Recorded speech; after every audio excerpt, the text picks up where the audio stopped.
Alright guys, this is going to be the first Scratch video, basic introduction into using Scratch.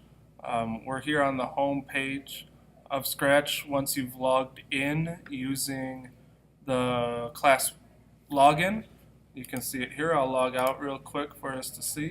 Come up here to this website, scratch.mit.edu, and then you can sign in.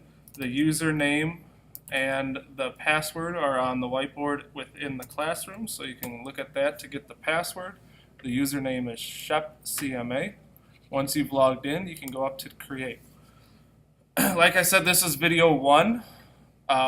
It's just the beginning, so all we're really going to try to do is understand what the different things and features are of Scratch, and then just make one of our sprites move across the board. So they call these little characters and the things that you'll see in your project sprites. So down here will be all of the different characters that you have within your animation or your cartoon or your game or whatever it is you've decided to create. So you have all these sprites down here. You can change the size of those sprites up here by using these little different arrows, and you can click on them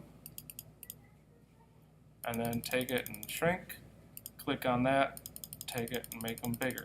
Right now you see we only have one. It's the little cat, the little logo for Scratch. If you want to add new ones, you can come here to New Sprite, and you can choose from their library of different sprites that they have. You can see all the different categories on the side here. You could do animals. We'll just take the little dog here, and we'll add him in there, okay, by double clicking. You can draw your own sprite, so you can get really creative with that. Use your artistic abilities to create anything you want, trees, people, you, whatever.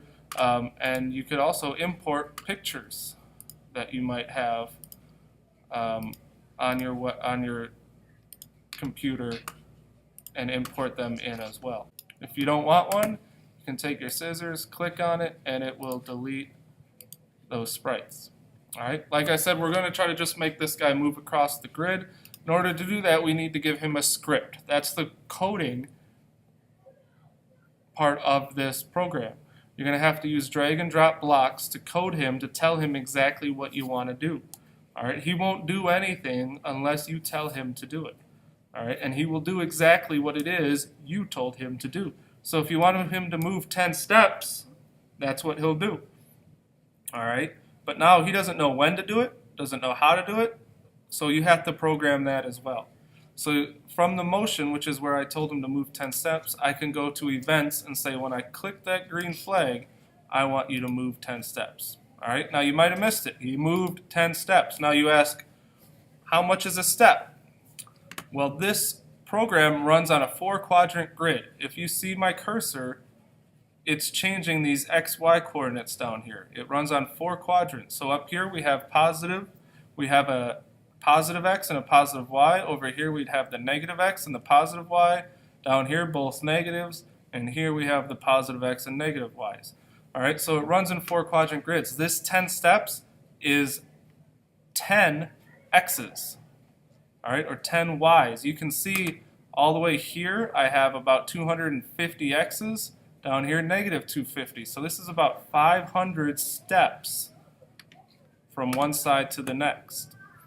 Okay?